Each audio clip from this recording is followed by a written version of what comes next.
नमस्कार, आप देख रहे हैं समाचार 24+ और मैं हूं आपके साथ हनी सहगल। 14 सितंबर एक ऐसा दिन जो दोबारा से इस देश के लिए दर्दनाक बन गया। निर्भया केस के बाद लोगों ने सोचा था कि हमारी माँ, बहनें, बेटियों के साथ ऐसा कांड और ऐसी हरकत नहीं होगी, लेकिन दोबारा हाथरस मनीषा वाल्मीकि रेप केस ने ये कर दिखाया और पूरा देश इस वक्त शोक मना रहा है। आज मनीषा वाल्मीकि की सिर्फ एक इंसान की बेटी नहीं, पूरे देश की बेटी हो चुकी है। आज पूरा देश इस शोक में है कि आखिर दोबारा 4 अपराधियों ने इतना घिनौना काम किस हद तक कर दिखाया। ये भारत देश है जिसमें हम महिलाओं को पूजने का सम्मान करते हैं और दूसरी तरफ महिलाओं को इतनी दरिंदगी से मारते हैं कि वाकई में ही वो एक मिसाल बनकर रह जाता है। मनीषा वाल्मीकि केस में पूरा देश ये मांग कर रहा है कि चारों अपराधियों को फांसी हो। जंतर मंतर पर पूरी दिल्ली में, हाथरस में जगह जगह प्रदर्शन हो रहे हैं, अलग अलग संस्थाएं प्रदर्शन कर रही हैं। आज मेरे साथ मौजूद हैं समी अरावत जी, जिनसे हम बात करेंगे कि क्या फांसी ही वाकई में इनकी सजा होनी चाहिए। समी जी, बहुत बहुत स्वागत। मैं आपकी बात से सहमत हूँ कि हमारे देश में महिलाओं को पूजा जाता था पहले भी और आज लेकिन महिलाएं पहले अंदर ही घर में ही रहा करती थीं, फिर उन्होंने थोड़ा बाहर निकलना शुरू किया। एजुकेशन हुआ महिलाओं का और उन्होंने बाहर निकलना शुरू किया। मैं आपसे एक ही सवाल करूंगा। अभी आपने बोला पहले महिलाएं बाहर जाती थी, काम करती थी, आज भी महिलाएं काम कर रही हैं, लेकिन आप एक महिला हैं। आज घर से निकलने से पहले क्या आपको 10-15 बार, 20 बार नहीं सोचना पड़ता कि आप सेफ है कि नहीं? नहीं, ऐसा कुछ नहीं है। इतना भी हमारे यहाँ पर देश में इतना भी कुछ नहीं है कि हमें इतना सोचना पड़े कि मैं घर से बाहर जा रही हूँ, क्योंकि मैं एक सशक्त महिला हूँ और हमारी महिलाएं इतनी कमज़ोर नहीं हैं कि वो काफ़ी सशक्त हैं। लेकिन हाँ, थोड़ा सा उसको अपनी सुरक्षा का ध्यान रखना भी चाहिए कि उसको देखना चाहिए कि मेरे को इस टाइम पे यहाँ जाना चाहिए या नहीं जाना चाहिए। कई बार अगर मजबूरी में जाना पड़े तो वो एक अलग बात है, लेकिन कोशिश करनी चाहिए कि जब वो मजबूरी में जा रही हैं तो वो अपनी पूरी सुरक्षा के साथ जाएं। महिला जब तक खुद अपने आप को सुरक्षित नहीं करेगी, आप यही बताइए कि अगर यहाँ पानी रखा है, जब तक मैं उसको खुद उठा के नहीं पीऊँगी तो कौन मेरी कब तक, क्या मेरे को 4 बार पिला देगा, 6 बार पिला देगा? कोई मेरे को सुरक्षा कितनी बार प्रदान कर देगा? हम इसको राजनीति की तरफ क्यों लेके जाते हैं? महिला अपनी सुरक्षा खुद क्यों नहीं कर सकती? मैम, वीडियो वायरल हो रही है और ये सुनने में आ रहा है कि मनीषा का रेप नहीं हुआ था, लेकिन ये सच है या नहीं ये नहीं पता अभी तक। लेकिन आरोप और प्रति आरोप सभी राजनीति ने शुरू कर दिए। राजनीतिक पार्टियां इस पर राजनीति अपनी रोटी सेकने लगी, लेकिन वाकई में उस लड़की का दर्द कौन समझेगा जो दर्द उसने सहा है? ये तो रिपोर्ट सामने आ चुकी है आपकी कि उसका लड़की का रेप नहीं हुआ है। ये जो अलीगढ़ जो वहाँ पर यूनिवर्सिटी है, वहाँ पर इसका कंप्लीट एग्जामिन और जो भी इसका होता है वो सब आ चुका है, रिजल्ट आ चुके हैं। लड़की का रेप भी नहीं हुआ है, उसको कोई पनिशमेंट भी नहीं मिली है, उसको गला दबा के भी नहीं मारा गया है। ये खेल सब राजनीति का है और जिन राजनीतिज्ञों ने उनको ब्लैकमेल किया, उनके पेरेंट्स को ब्लैकमेल किया, लड़की को तो मोहरा बनाया गया है। मैम, इतनी गंदी राजनीति हो सकती है? राजनीति तो यहाँ की बहुत खतरनाक है, गंदी ही नहीं है। ये इसी को तो खतरनाक राजनीति कहते हैं। यही खतरनाक राजनीति है। राजनीति के तो हथकंडे आप उसको पकड़ ही नहीं सकते। एक के बाद वो दूसरे तरीके की राजनीति ढूंढते हैं, कभी वो किसी तरीके करते हैं। अब उन्होंने औरतों को इसमें इन्वॉल्व करना शुरू कर दिया। मेरी महिलाओं से खास हाथ जोड़कर प्रार्थना है कि वो इस गंदी राजनीति में शामिल ना हो। उनको चाहिए कि भाई हमें ऐसे कोई गोल अचीव नहीं करने हैं जिसमें उनको खुद को दांव पर लगाना पड़े या अपने कैरेक्टर को दांव पे लगाना पड़े।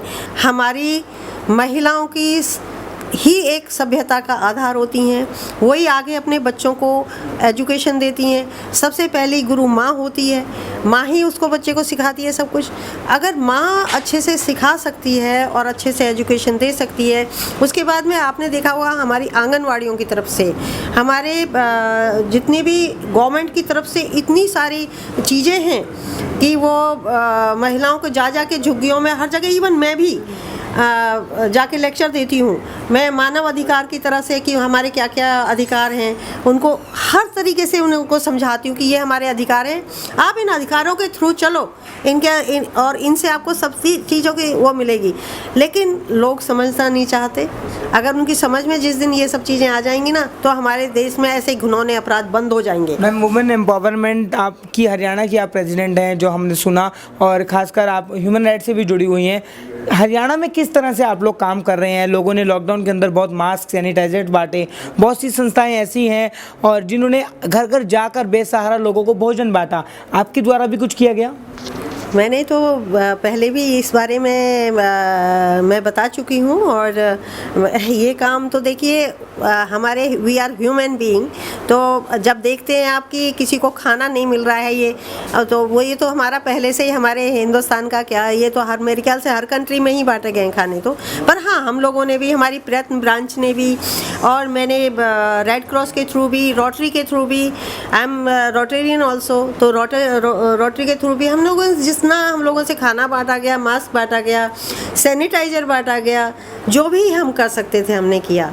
लेकिन हाँ, इसमें हमने कुछ बड़ापन नहीं है हमारा, हम कर सकते थे वो हमने किया, और हमारी टीम ने किया। सब लोगों ने कुछ कुछ पैसे इकट्ठे किए, इस तरीके से भी किया। और रेड क्रॉस भी और सब कुछ, जब मैं उसी संस्था से जुड़ती हूँ जहाँ मेरे को लगता है कि ये लोग अच्छा काम कर रहे हैं, नेक काम कर रहे हैं, मैं सबसे आगे बढ़ चढ़ के उसमें हिस्सा लेती हूँ।